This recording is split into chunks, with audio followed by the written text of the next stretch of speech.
Hey everyone, and welcome to week 4 of the Gospel of Friendship and Groups at Home.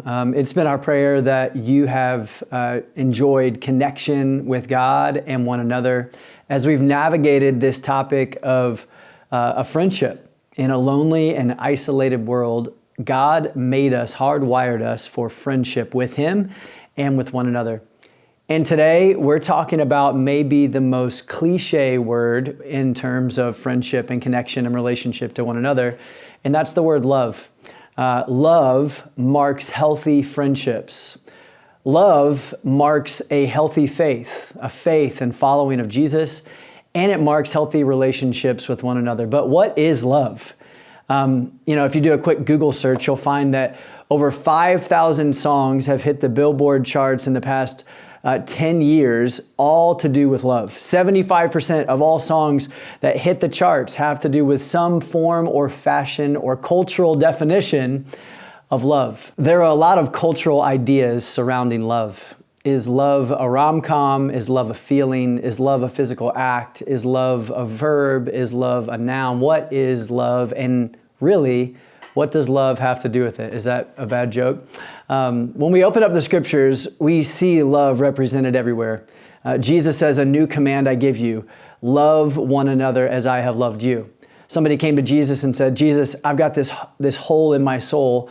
What do I need to discover life and live an abundant faith and live a purposeful and meaningful life?" And he said, "Love God with all your heart, soul, mind, and strength, and love your neighbor as yourself." And then Jesus embodied what love is and what love does.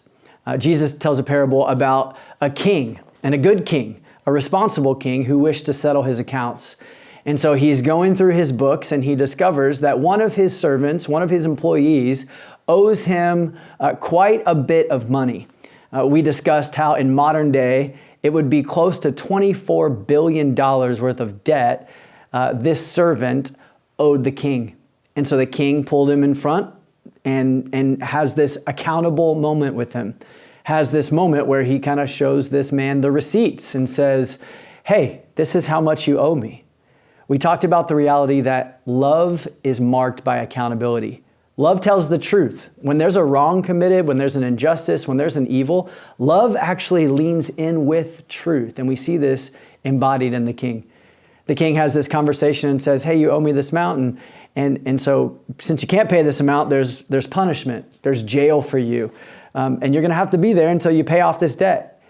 But we see that the servant falls before the king and begs for mercy. Says, "If you're just patient with me, I'll pay it off." Now, this is like 200 lifetimes worth of debt this man owes. It's an insurmountable amount. But what we noticed is that the king actually hears his cries, hears his cries for help, hears his appeal for patience. This is what love does. Love listens. It gives room and space to listen to impossible requests, to painful pleas, to cries for help. That's what we see represented in God. I love what the psalmist said. "I was in a pit. I was desperate. I was in the mud and the mire, and I cried out to God for help, and He heard my cries." We read psalm after psalm about the Lord is the one who hears prayer. How Peter even writes, "Present your requests to God, and He cares for you. If you're anxious, tell Him. He hears you." Love leaves room to listen.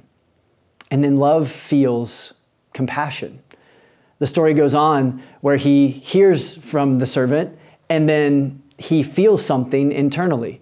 The scriptures use this word either pity or compassion. We think pity is too light for us. I don't think that's what it means. We think of pity as like a looking down on someone or a passing by or a distant action. But he was moved with this Greek word splagnizomai, which means he was moved at a gut level.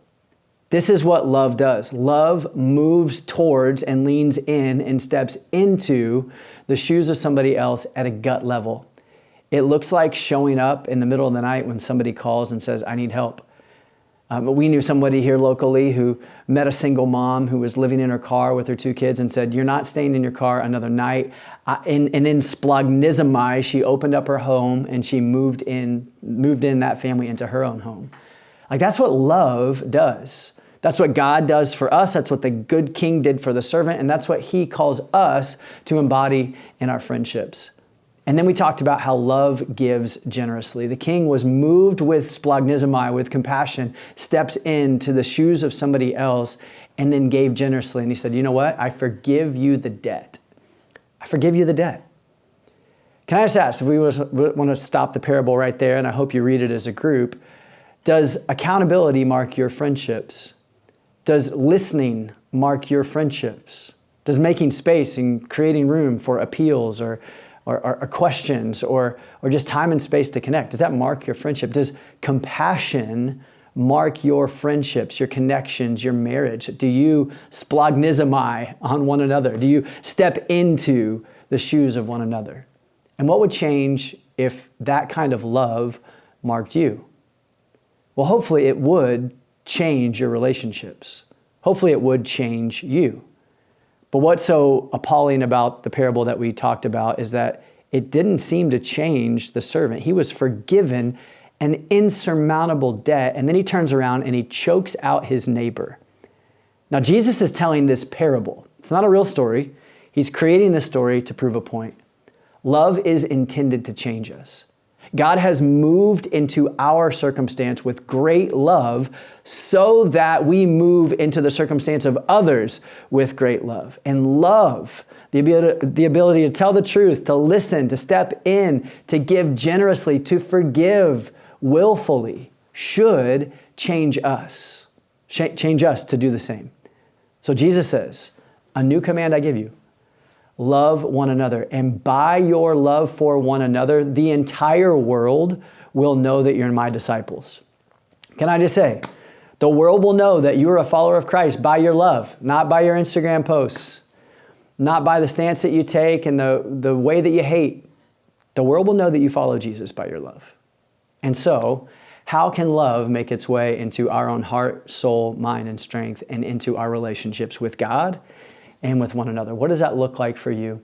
I pray this is kind of spurs some ideas and conversation in your group as we wade into a topic that we are all desperate to know more about and to feel love. Bless you.